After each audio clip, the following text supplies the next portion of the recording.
Server room 17 once again. This is my Yakuza 5 EX Hard difficulty walkthrough. This is part 1, chapter 3, The Plot Unfolds, and this is the first mission that shows you the patented Yakuza big fight missions, which, if you've never played any of the older games, there were certain sequences where you essentially run around a level, a self-contained level with enemies in it, and you fight them and you get to a boss and then you have a big boss fight.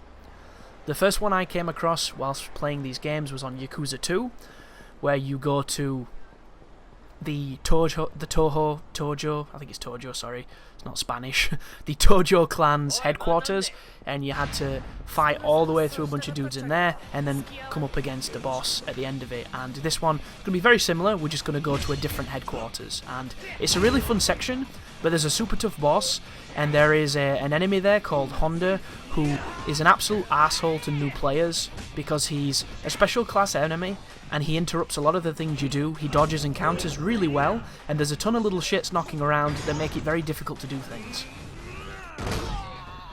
So how should you approach the combat if you're new to Yakuza and you're not having the easiest time? Because this is not an immediately simple game to do well in, and that's kind of like a contradiction, but when I explain it I think you'll understand what I mean. So on the surface this game is a button mashing brawler. That's what it can be if that's how you want to play. I don't play like that, and there are many folks who don't. You can though, and on the surface it makes it look very simplistic and very easy. However, play on EX Hard and do that. It'll work to an extent, but it's not going to help. Do a new game on hard difficulty. See how far mashing and not understanding the combat works. You're going to get brutalised by the bosses. The first boss on the game is going to ruin you, because you don't have the skills to get away with it, or the HP. Of course you will do if you're doing it on premium, but that's different.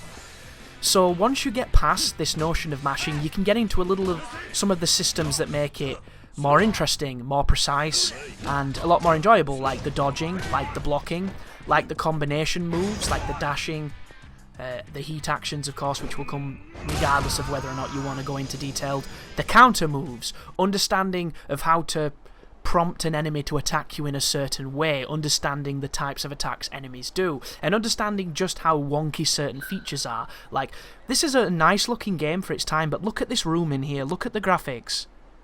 Is that not the most ugly fucking thing? And you come here so much, why did they not fix the interior to have a better rendered texture? It's really bad. And hilariously, I thought this game looked like shit when I was playing it.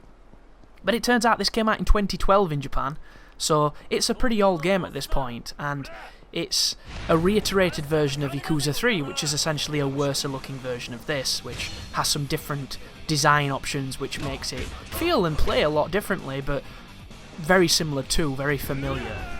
As I fuck up again trying to taunt him. And I go into this crazy mode, which I'm really glad that they've introduced a new element to the combat, but I wish there was more to it than a super mashy, God Hand-esque, super fast attack thing. I really don't like it. And for a game that I wish had more complexity, it kind of sucks that they've added that and it doesn't add much to the game. But am I going to try and show you the tiger drop here? So you'll notice the enemies have a very particular type of moving and movement choices in this game. And it can be tricky because they'll have a super wind-up attack and they'll have a super fast attack, and there's no real way to tell when they're going to do it. A great way to tell on the harder difficulties, especially in the Colosseum, is if you hit them 3 times when they block and they guard all 3 hits, they will immediately counter afterwards if you stop your hit string, and then you can use that to tiger drop them, or to Kamaki parry them, or to dodge around them and do a full combo behind them and then utilise a juggle. That is one of the best ways to predict it. The problem is, they have a pool of about 3 or 4 attacks they can do, and you never know which one it is. You can just get a feel for it, and you can kind of guess.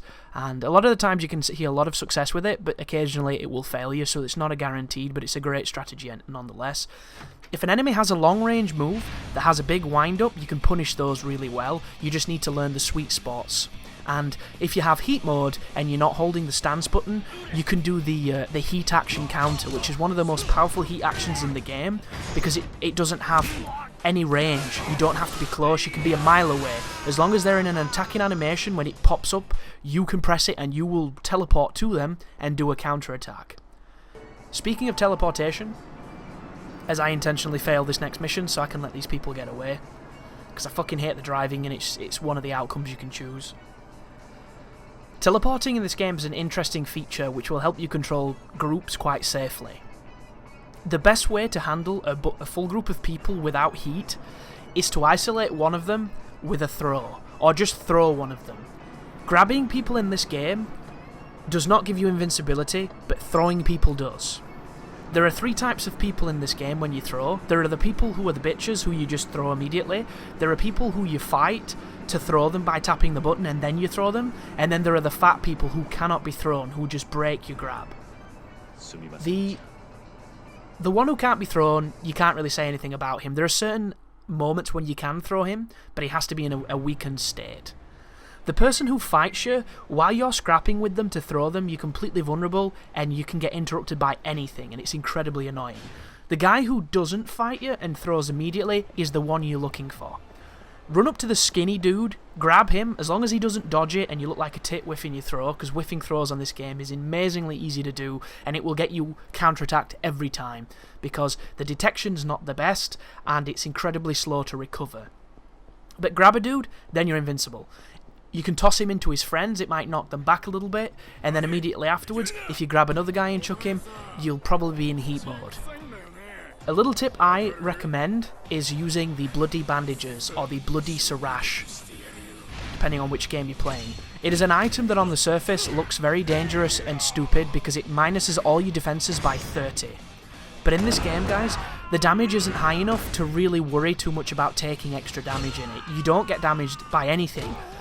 The biggest damage in the game comes off of one-hit kill quick-time events that you fuck up. Aside from them, the damage is cumulative, and the only real time you're going to get a lot of it is when you're up against a particular tricky enemy, but even then, they have to hit you a ton of times, and you have to make a ton of mistakes to die. You really do. There are no real moments where you're going to die and you're going to be like, well, that wasn't fair, because he hit you a lot, and you could have not got hit, so don't worry about that. But what does it do, you might be wondering, these bloody bindings, these bloody bandages, this bloody sirash, depending on what name it is. It triples the heat that you gain from actions. So 2 throws while wearing it will give you heat. It's amazing. 1 tiger drop will give you like a full stack. Absolutely wonderful. And all it will do is propagate the most powerful techniques in the game, and it makes the game way more fun to play, and it makes Kazuma and indeed all the characters way more dangerous. The question is, though, where do you get it? You might not have it. Well, for most, you have to get it as a reward in the Colosseum, but certain characters can get it from doing side quests. The one I stumbled upon when I was playing was Saejima. Saejima actually can get it by spending, I think it's 1,000,000 yen in the shop in the mountain, the guy who buys the hunting resources from you. If you complete that side quest for giving him 1,000,000, he gives you the bloody bindings, which will give Saejima a really nice advantage. But of course, this is Premium Adventure, and I already have that, so I don't have to worry about unlocking it. The best Yakuza for that so far is Yakuza 3, because if you go into the Shoji Palace place, you'll find key number 16 for their locker, take it to the locker, and from the very beginning of the game, I believe you can get the bloody bindings, which makes that game way more fun. But we were talking about teleporting before I went on a little tangent. So, throwing gives you invincibility, which is really good at controlling groups. A second way to control a group is if you have heat mode and you run towards a group of more than 4 people and press triangle, you'll do a context-sensitive heat action where Kazuma attacks 4 different guys. The only problem with that move is the detection. You're at 100% at the mercy of a game that does not always have the best detection. The combat in this game, when you're first learning it, feels like a PlayStation 1 game. It feels loose and janky as fuck, but you can learn to understand it and you can learn to make it work. That said, it can still fuck you up. You'll pick up a weapon instead of picking up a guy's leg. You'll go to pick up a guy's leg and you'll do a standard grab and it'll whiff, and then you'll get beat up when you're trying to do it. Like just then, tried to grab him, he punched me. You know, there's a lot of things that happen, but Throwing's also good for hitting people on the ground. It's good for knocking down more than one person. But the thing that's most important is when you throw someone on the ground and you've got heat. Oh, that was the running and press triangle, by the way. This is going to attack a bunch of people. But when you have heat and someone's on the ground, if you grab them by the leg and you see Kazuma hold the leg, if you press triangle, you'll do a spinning wrestling move that will knock down every enemy that is alive in that room, because what it does is it teleports them towards you. Doesn't do this in Yakuza 3, does it in 5. So you can have a bunch of people on the floor away from you. If you press triangle and you're not near a wall, it'll teleport them all standing next to you and you'll knock them all down. So the easiest way to clear a room is to stack heat from throws, grab a guy's leg, knock everybody down, grab another guy's leg, get your heat back, just repeat it. And you're going to see me do a little of it here, because this is the big fight. And you can just do that. Admittedly, not the most interesting thing to watch, but it's incredibly effective, and if you're low level and having a tough time, it's really, really useful at clearing everything. Whenever someone's talking like that, you cannot do heat actions. So if you're in the middle of the fight and they're talking and you're wondering why your heat action's not proccing, it's because it just doesn't let you do it. I was trying to do a few different ones and it wouldn't. Like, see, just then, it wasn't up the flame in the top right hand corner until the dialogue had left the screen, so you need to be careful with that or you can get into trouble. Also, you cannot go through this doorway with a weapon. I don't know why. Really strange. And I tried throwing it and it hit an invisible wall, so there's that. But the weapons on this game have a certain amount of hits before they break. Some of them can be guarded with other weapons, but for the most, unless you have special equipment, most weapons are difficult to guard if they're bladed. If they're blunt, I think you should be okay blocking them. The good news is, they do massive damage. They knock people down and they build heat incredibly quickly. So you want to use weapons as best as you can. They also have incredibly devastating heat attacks, so you want to use those too. See that then? Did the kick. Kicked him away. That's a really fun move to do if you've never done it. All you have to do that is grab a person when you don't have heat, or if you do have heat, hold the left trigger, and when you press triangle, sorry, he'll do that awesome kick, and you can actually kick him into people. And if you hit a weapon or any kind of debris that you can pick up and attack people with and it hits people, you'll get extra damage.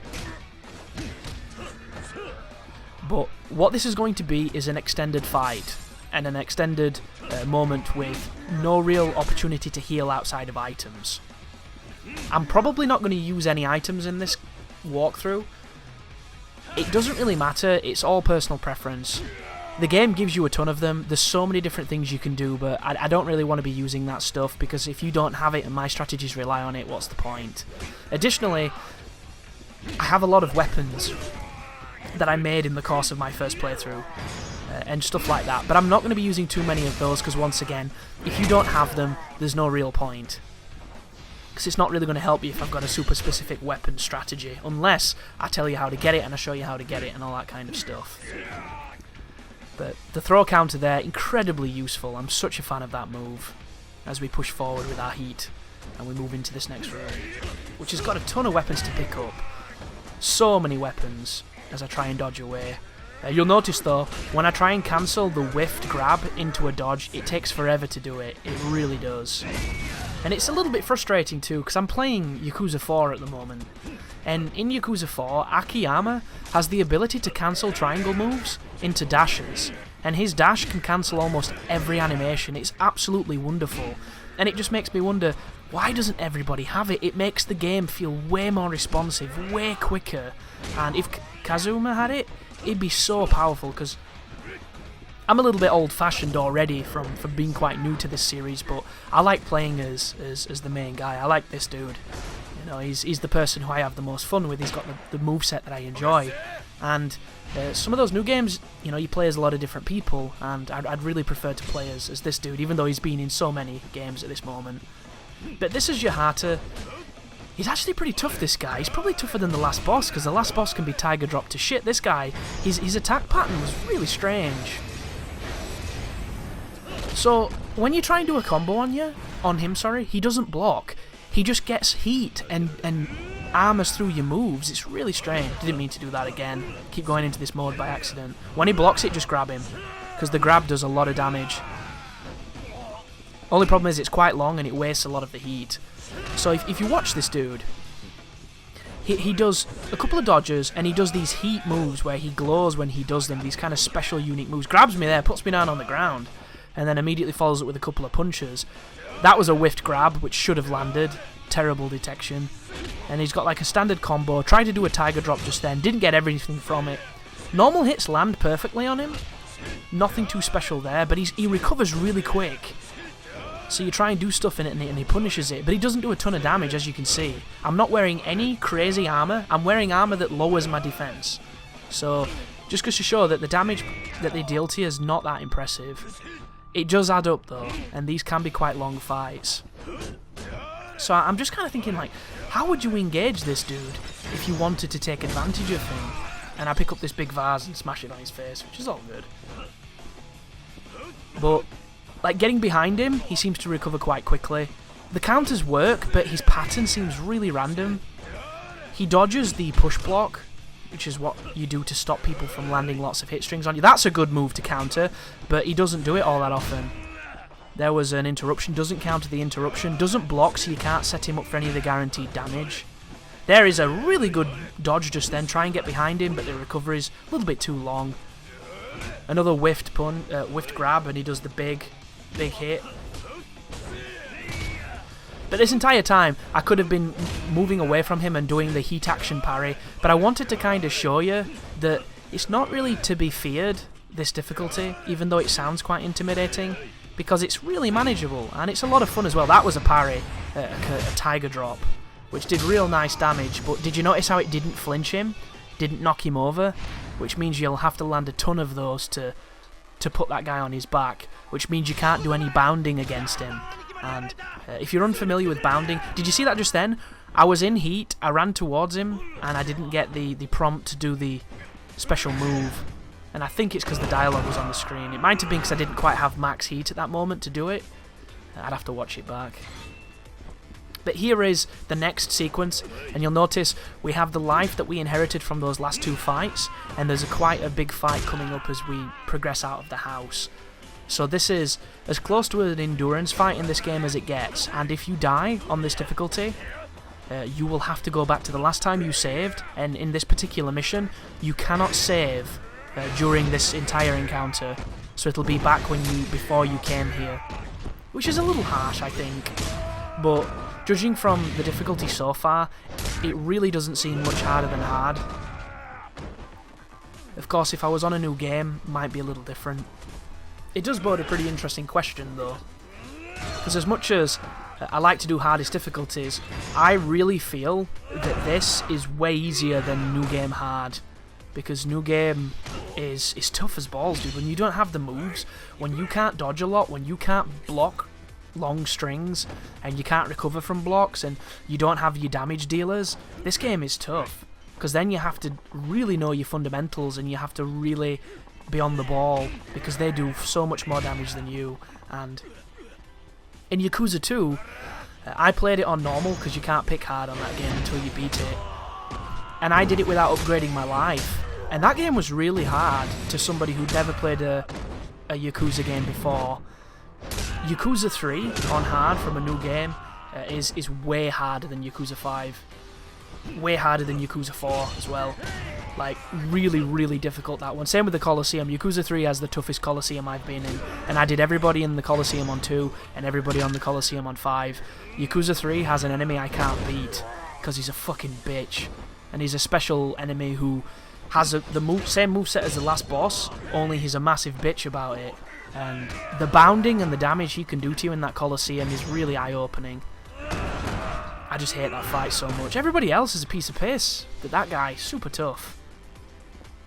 If you go over to this statue and you press triangle, you can do a unique heat moment here, which is really cool. And then there's another opportunity to do a unique heat moment coming up, which is very reminiscent of Yakuza 2. But I did say I'd be able to talk about how I got into Yakuza in this video, and I've managed to talk about everything else but. So there will be opportunities to talk about that in the future, guys. It's not the most impressive or interesting story, but I think it's worth saying because I am very new to Yakuza. You know, I've not known about it for long, but I've put in the work because I really like these games, and I'm really looking forward to sharing them on the channel, because if you've never heard of them, there might be something you'd really like to play, and if you have heard of them, you either love them or hate them, so it'll be interesting to see what other people feel. But this is the final encounter of the chapter. It is a bunch of normal goons, and then there's going to be a unique goon who turns up, and he's got a bunch of goons with him. My only criticism with this particular moment is when you have a lot of people together, and you have one of them who's better than all the others, and you cannot isolate him because of the way the game works, makes it very difficult to fight. Because if you try and throw people, if you get somebody who's awkward to throw and you have to mash, you'll get interrupted by that Honda guy, because he's always on you, he's really aggressive. I was surprised that it let me do that there as well, because when you're near objects and you do that particular heat action, he'll hit them into it, which is incredibly painful looking, but it's not the one you want. But whenever you have a weapon, and you've unlocked the ability to do the heat action with them, which I think on this game you already have it, when you heats up and you press triangle, you'll do an incredibly damaging move. One of the things that's kind of weird with Yakuza is, if you don't have the move, of course you can't do it. But if you do have it, there it is, you've got access to it as much as you want, and some moves can be grown, and they evolve into better moves.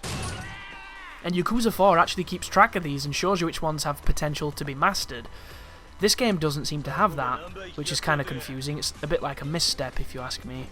But this is Honda, so this is a guy who is going to dodge, block, and fight way better than anybody else in this room, and there's a guy with a fucking golf club being a dickhead there. So all I'm going to do is control the room by using this super swing move, and then I'm going to pick up somebody else, get my heat back up, and do the same thing. Once we've cleaned it up a little bit, we're going to go for Honda, and we're going to fight him. We're going to see what he does. And you'll notice all I'm doing is I'm interrupting his hit strings with the push block, which is a move that you learn from Sasuke, I think. And then I'm going to do stuff like this, which is the run towards a group of 4 people and press triangle when you have heat, and you'll get rid of like 4 people quite quickly. Do some good damage to them. Damage is not as good as it could be, but I don't have, is it Amon's glasses, which apparently give you a nice damage bonus to all your attacks. But unfortunately, I didn't do the is it Haruka? What's the fucking name? The girl. I didn't do Haruka's side missions, her sub-stories, because I was like, I don't want to do this. I want to play as men and do Yakuza things. I don't want to dance and do idle Japanese bullshit. It's weird. That was a mistake, by the way. I wanted to Tiger Drop him, but I wasn't holding L2, and I wasted that super pointless attack that I just did that does decent damage, but I don't think it looks very good at all. Unlike Akiyama's, whose looks really cool. So this is Honda, by the way. Let's have a look what he does. So he does a couple of standard hits, a couple of dodge forwards into hits. I thought he was going to do a hit just then, so I tried to see if I could interrupt it, and he just does standard stuff. Doesn't do any running attacks to punish you at range. He can hit through your moves, so he's got a decent amount of armor. Does the same hit combo, nothing too impressive. Gets out of grabs, which makes him really frustrating for new players. There's a block. Counters it quite effectively. Like, when you come up against the ones who fight like this, it's almost a different game, because mashing doesn't work. And when you go in the arena, that's what you learn really quickly. You get super punished, and that's the way it should be. However, if you're playing on normal, you probably didn't even notice him. You know, you might have noticed that he's a little bit more blocky, and he might have been a little bit more of a dick, but this game is not that challenging in the grand scheme of things, unless you do stuff like level 1 Kiryu playthroughs, using the payback ring to lower your defense, using the bloody bindings to lower your defense, and then even then, you can still get the Tiger Drop, and the Tiger Drop is so wonderfully powerful if you know how to use it. But that's the end of Chapter 3, guys. Thank you very much for watching, and as always, you take care now.